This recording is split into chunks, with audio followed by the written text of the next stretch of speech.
Bonjour à tous et bienvenue dans ce webinaire d'Altitude International Realty.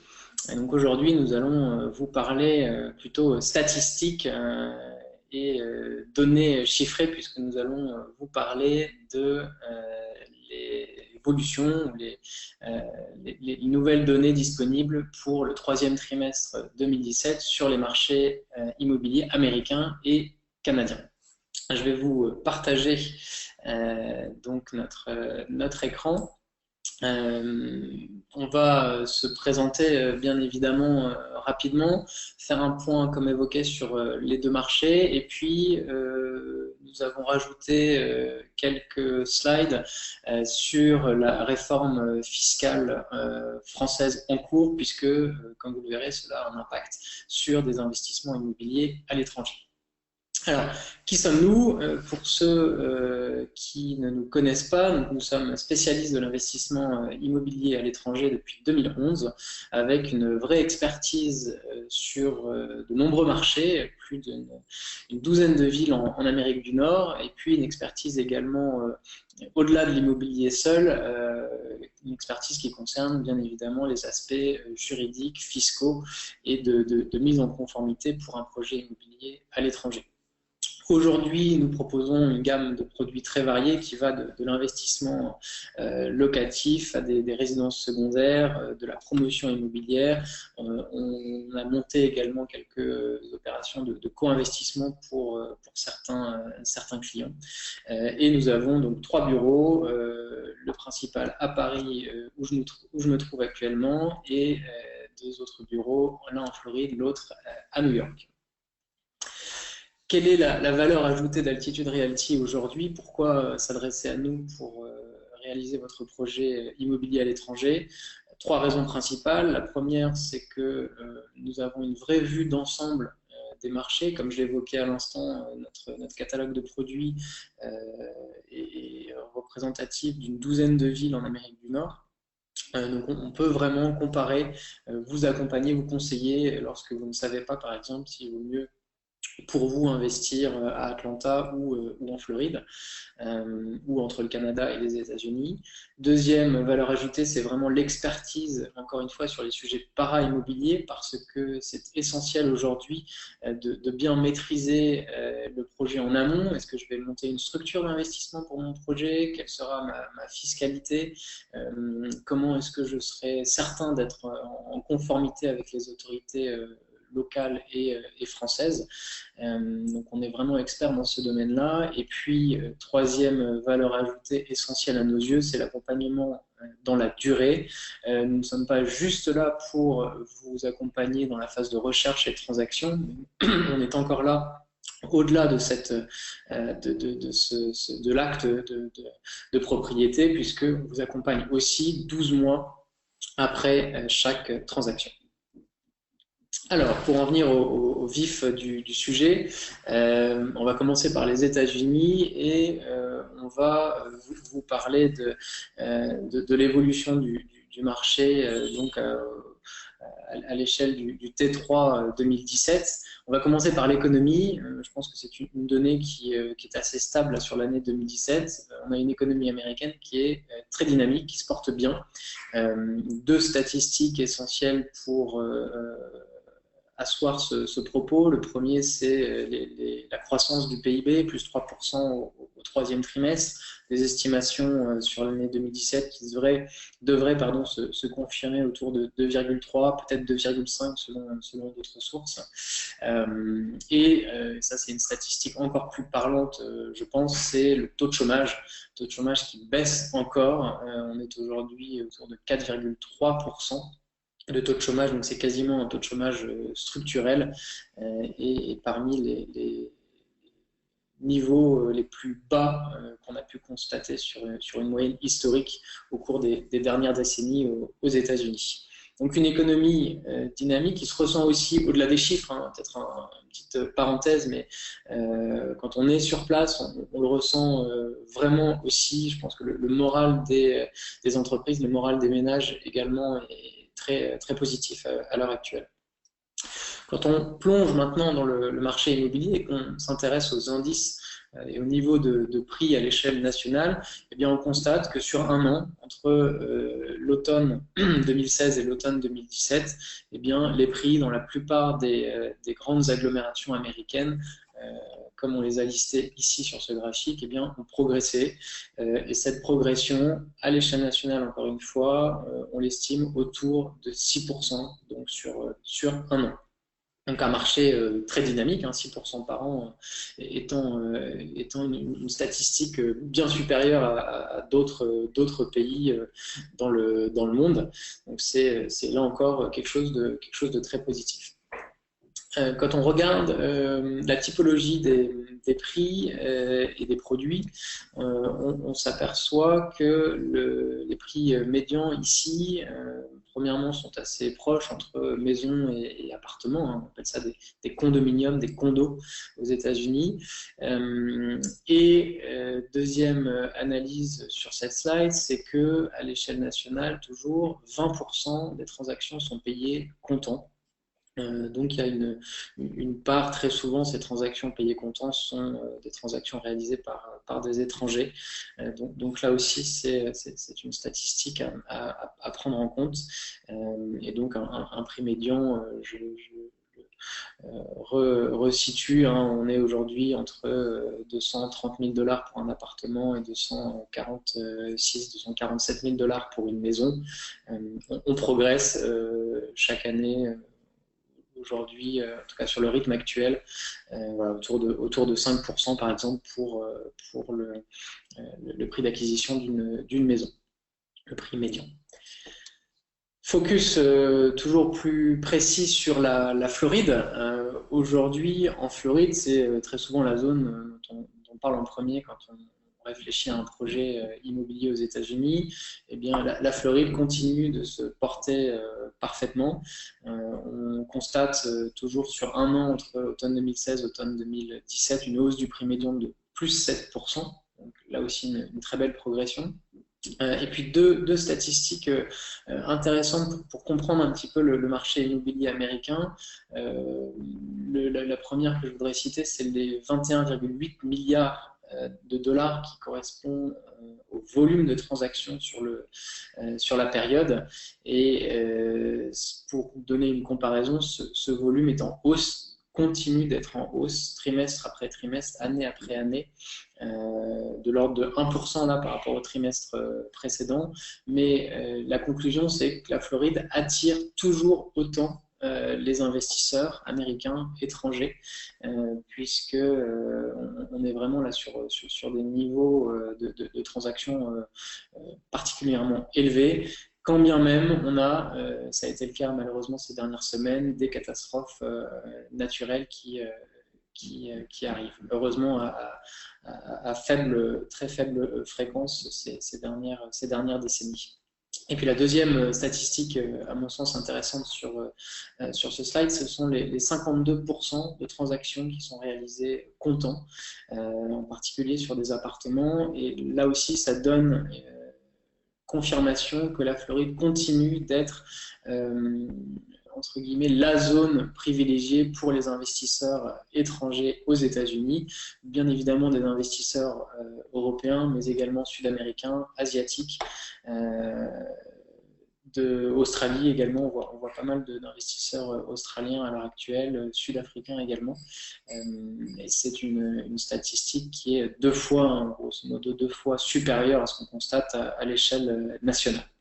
Et puis pour terminer sur la Floride, pour ceux d'entre vous qui sont intéressés pour notamment des résidences secondaires dans la région de Miami, on constate, là on a pris la statistique sur Miami Beach, on constate que le prix moyen aujourd'hui sur cette zone bien particulière, mais très agréable effectivement, on est autour de 850 000 $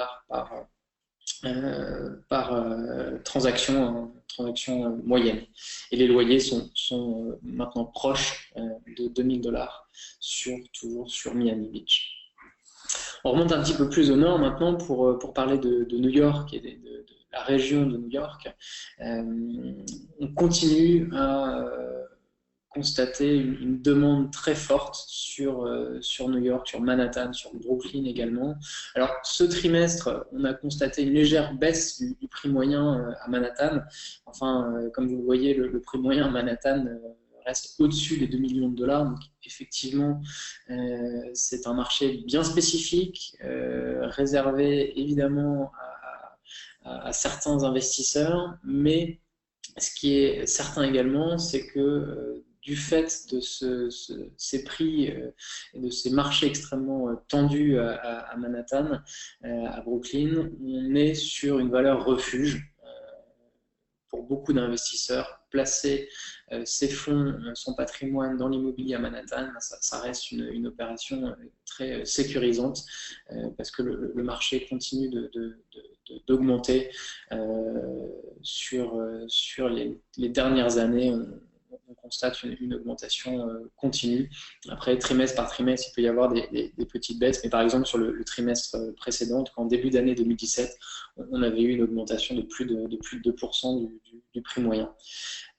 Attention toutefois au luxe, hein, donc toutes les transactions qui sont, on va dire, au-delà de 5 millions de dollars. Là, on constate un marché qui est par nature, qui est plus tendu que d'autres segments. Mais là, en tout cas, sur ce trimestre, avec une baisse des prix moyens un peu plus significative, en tout cas suffisante pour l'évoquer. Donc attention quand on achète du luxe, même si c'est souvent des décisions assez personnelles, avec un facteur émotionnel important. C'est pas pour autant qu'on fera nécessairement une bonne affaire à tous les coups. Et puis encore des statistiques là, de loyer, plus de 4 000 dollars pour un loyer à Manhattan, un peu moins à Brooklyn, mais ce qu'il faut savoir, c'est que Brooklyn, dans certains endroits de Brooklyn, je pense notamment à Williamsburg, tout ce qui est Park Slope, etc., vous avez beaucoup d'endroits qui sont maintenant, beaucoup de locations qui sont aussi chères que des locations dans Manhattan. Pour boucler la boucle, on va reparler du marché à l'échelle nationale pour vous transmettre une des informations clés quand on essaye d'analyser le marché immobilier américain, c'est que celui-ci est toujours décoté. De l'ordre de 10% aujourd'hui à l'échelle nationale, mais potentiellement plus quand on regarde certaines zones, par exemple à Miami. Aujourd'hui, il faudrait que le marché à Miami augmente de 18% pour retrouver les niveaux qu'on a connus au milieu des années 2000. Donc bien évidemment, ce sont des indices, ce sont des statistiques nationales, régionales. Il faut regarder au cas par cas quand on achète, c'est évident, mais ça nous donne une indication qui est la suivante, à savoir, on est dans une phase de hausse, on est dans un cycle haussier qui a commencé finalement il y a assez peu de temps, puisque comme on peut le constater sur ce graphique, la baisse des prix a duré, on va dire, du milieu des années 2000 jusqu'au premier semestre 2012 à peu près. Donc cela fait un peu plus de 4-5 ans maintenant qu'on est dans ce cycle haussier. Et statistiquement, la plupart des experts vont vous dire que le cycle dans lequel on se trouve, généralement, va dépasser les plus hauts du cycle précédent. Alors évidemment, aucune garantie, mais enfin, vu comment les choses se passent, il est très probable effectivement qu'on dépasse les niveaux de prix il y a une dizaine d'années ou une douzaine d'années. Néanmoins, toujours beaucoup de saisies immobilières, en tout cas plus que la moyenne historique. On est autour du million à peu près de saisies immobilières chaque année, c'est le rythme sur lequel on est pour 2017. Il y a encore beaucoup de banques qui ont dans leurs livres des saisies immobilières. Il y a beaucoup de fonds encore qui se positionnent sur ces produits issus d'enchères, de foreclosures, de short sales. Donc il y a encore aussi pas mal de choses à faire, ne serait-ce qu'à l'acquisition, à l'heure où je vous parle. Conclusion, pourquoi est-ce qu'il y a encore un potentiel aux États-Unis? On l'a vu que sur les données immobilières, bon, on est dans une phase de hausse, mais encore avec un très beau potentiel. On voit que l'économie se porte bien. Il y a aussi d'autres éléments à prendre en compte qui justifient vraiment la démarche d'investissement aux États-Unis. Premièrement, c'est qu'il y a de plus en plus de foyers qui se constituent et qu'en face de ces nouveaux foyers, on a malheureusement, comme en France ou ailleurs, un déficit de logements, quasiment 4 millions de logements qui seraient nécessaires aux États-Unis. Il y a de très nombreux projets d'infrastructures qui sont en cours de réalisation ou en cours de vote. Orlando, en Floride, au Texas, évidemment, je ne vous apprends rien, les projets d'infrastructure, ça crée de l'emploi et cet emploi, ces personnes doivent se loger. Et donc, ça justifie encore une fois des investissements. Deux dernières justifications pour un projet immobilier aux États-Unis, un taux de propriétaire qui est très bas. Le chiffre de 63,7% ici peut paraître quand même assez élevé comme ça au premier regard. Enfin, on est très en dessous des moyennes historiques constatées aux États-Unis parce qu'aujourd'hui, il y a une partie croissante de la population, aussi bien des jeunes, les fameuses générations des millennials, que d'autres générations plus âgées qui préfèrent louer par souci de flexibilité, parce que la culture de devenir propriétaire évolue aussi. Je pense que c'est quelque chose d'assez vrai un peu partout dans le monde d'ailleurs en 2017. Et donc, eh bien, acheter pour louer à des Américains, là encore, fait vraiment sens. Et la dernière cerise sur le gâteau serait, mais on a à ce stade peu d'informations, serait la réforme de la fiscalité que le gouvernement américain essaye de mettre en place, qui viendrait améliorer l'attractivité fiscale des États-Unis, aussi bien pour les personnes physiques que pour les sociétés. Donc ça, c'est des éléments à suivre dans les prochaines semaines, puisque les discussions sont en cours au Congrès. On va passer maintenant au point marché sur le Canada. On va reprendre la même logique, c'est-à-dire étudier l'aspect économique, et on constate que de ce point de vue-là, le voisin canadien se porte aussi très bien, puisque on a un taux de chômage qui reste très, très inférieur à ce qu'on connaît aujourd'hui en France, un taux de chômage qui continue de baisser progressivement.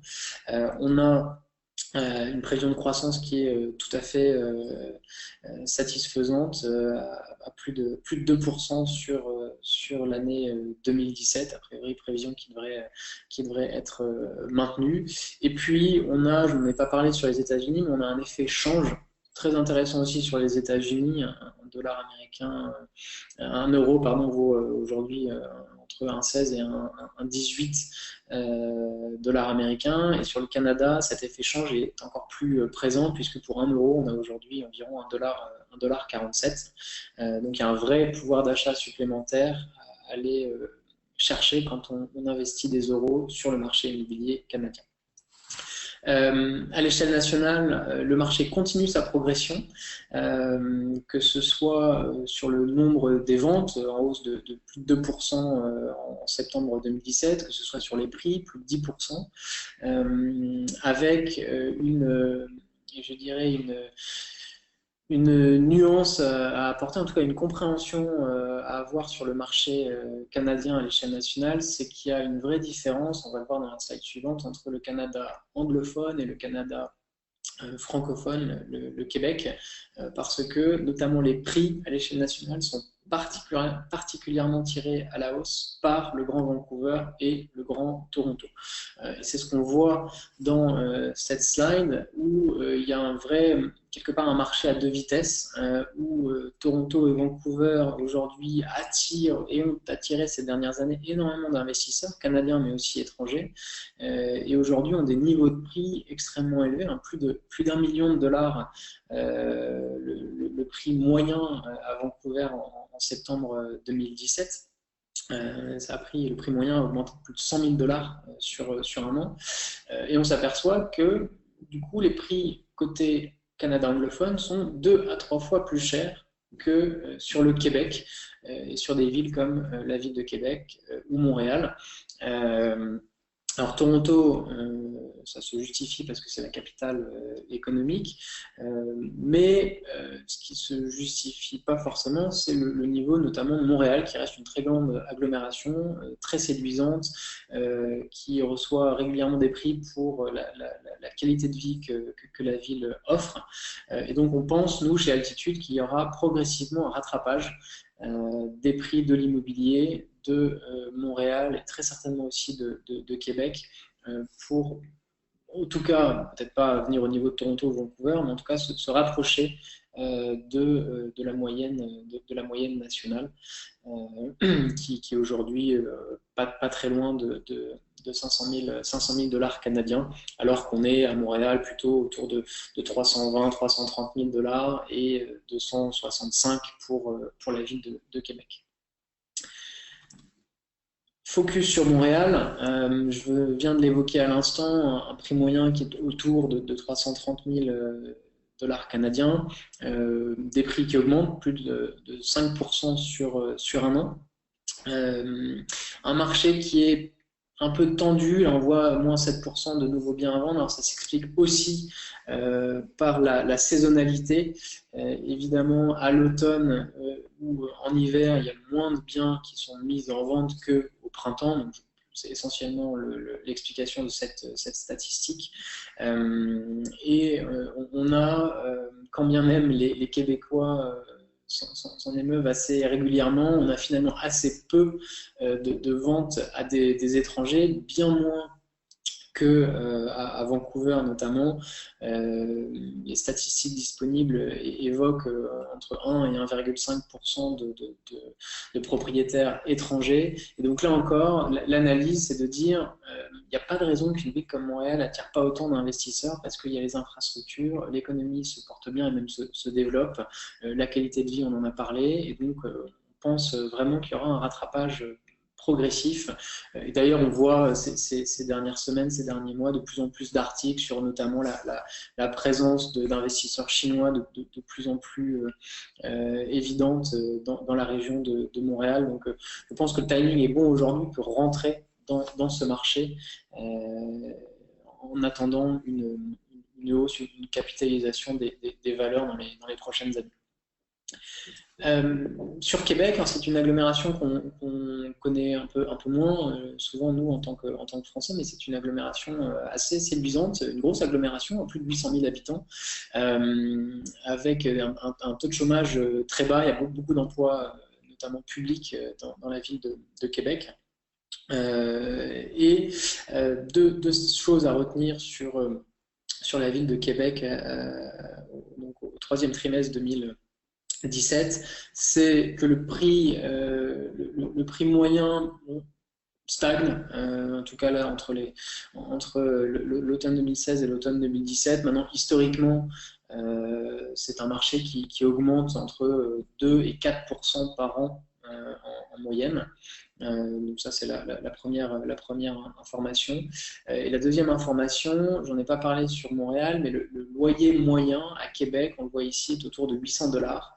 Et donc on est dans les mêmes fourchettes qu'à Montréal, mais en revanche, les prix moyens dans la ville de Québec sont bien inférieurs. On est autour de 265 000 dollars en prix moyen. Donc pour un investisseur, la démarche d'investissement, notamment locatif, dans la ville de Québec fait vraiment sens parce qu'on aura des rapports qui peuvent être en moyenne meilleurs qu'à Montréal. Voilà donc pour le Canada. Je vais évoquer rapidement les enjeux de la réforme fiscale qui est en cours côté France, parce que bien évidemment, cela a un impact sur les investissements réalisés à l'étranger. Donc, nous nous sommes concentrés ici sur les pans, les volets de la réforme fiscale qui vont avoir un impact ou non, on le verra, sur l'immobilier. Je ne parlerai pas de la taxe d'habitation notamment ou d'autres sujets qu'on voit passer. Trois volets qui nous intéressent aujourd'hui. Évidemment, pour ceux qui sont concernés, la réforme de l'ISF qui est transformée en IFI, impôt sur la fortune immobilière. Donc, le changement, c'est que seuls les actifs immobiliers seront maintenant imposables au barème de l'IFI, qui a priori resterait le même que celui de l'ISF. Deuxième volet, c'est la hausse de la CSG, qui va donc porter l'ensemble des prélèvements sociaux au taux de 17,2%. Et troisième volet, la fameuse flat tax, donc le PFU, prélèvement forfaitaire unique, qui va être mise en place pour les revenus de capitaux, mais seulement, d'où ma mention ici, seulement pour les revenus mobiliers a priori. Donc les revenus immobiliers, les revenus fonciers notamment, ne seraient pas concernés. Quel impact du coup de ces trois volets sur un investissement immobilier à l'étranger? Eh bien, la conclusion, c'est que aujourd'hui, avoir des revenus fonciers étrangers, ça permet d'avoir un vrai avantage comparatif par rapport notamment à des revenus qui seraient, eux, des revenus fonciers qui seraient, eux, de source française. Comme vous voyez sur la partie gauche de cette slide, les revenus français aujourd'hui, les revenus fonciers français aujourd'hui, continueraient d'être imposés au barème de l'impôt sur le revenu, et serait bien évidemment redevable des prélèvements sociaux dont le poids donc, passe de 15,5 à 17,2% au 1er janvier. Donc une imposition plus importante, pas d'accès au PFU malheureusement, donc pour ceux qui sont dans les tranches marginales hautes de l'IRPP, un vrai impact, un vrai poids pour les revenus fonciers français, pardon, alors que pour des revenus fonciers qui seraient eux de source étrangère, sans rentrer ici dans le détail du mécanisme du crédit d'impôt, mais les revenus fonciers étrangers bénéficient d'un crédit d'impôt qui est égal à l'impôt français, donc ça revient finalement à ne payer que la partie fiscalisée aux États-Unis, au Canada ou dans d'autres pays. Et en plus de ça, il y a toute une jurisprudence aujourd'hui du Conseil d'État, du Conseil constitutionnel sur l'absence de prélèvements sociaux pour ces revenus qui sont de source étrangère. C'est des choses qui sont tout à fait actées, qui se présentent en fait comme un espèce de deuxième crédit d'impôt sur une déclaration de revenus, avec une ligne spécifique crédit d'impôt sur la CSG CRDS. Donc il y a un vrai, encore une fois, avantage à essayer de faire en sorte qu'on ait plus de revenus fonciers de sources étrangères par rapport à des revenus qui seraient de source française. En revanche, sur les deux aspects de droite, l'IFI et les plus-values immobilières, on aurait aujourd'hui un statu quo entre quelqu'un qui souhaiterait investir avant la fin de l'année et puis quelqu'un qui investirait courant 2018. Pas de changement puisque concernant l'IFI, la base imposable serait la même, on paiera pas moins d'IFI qu'auparavant sur la partie immobilière. Et les plus-values, elles, continueraient de fonctionner en fonction de la durée de détention du bien avec un système d'abattement, parce que, a priori, le PFU ne serait pas ouvert aux revenus de plus-value de cession immobilière. Donc voilà un petit peu les impacts. Évidemment, on est à votre disposition pour échanger sur tous ces sujets, les sujets de marché. Là, on essaie de faire des photographies à l'instant T, mais évidemment, les choses bougent. On peut creuser plus en détail sur certaines villes et puis aussi les aspects plus fiscaux, juridiques dans le cadre d'un projet d'investissement à l'étranger. Voilà, merci beaucoup de nous avoir suivis. Désolé s'il y a eu un petit peu de bruit, mais notre immeuble est en plein travaux à Paris, donc on a fait au mieux pour vous. N'hésitez pas à nous contacter sur notre site, par téléphone. On sera donc disponible pour répondre à toutes vos questions. Merci beaucoup et très bonne journée.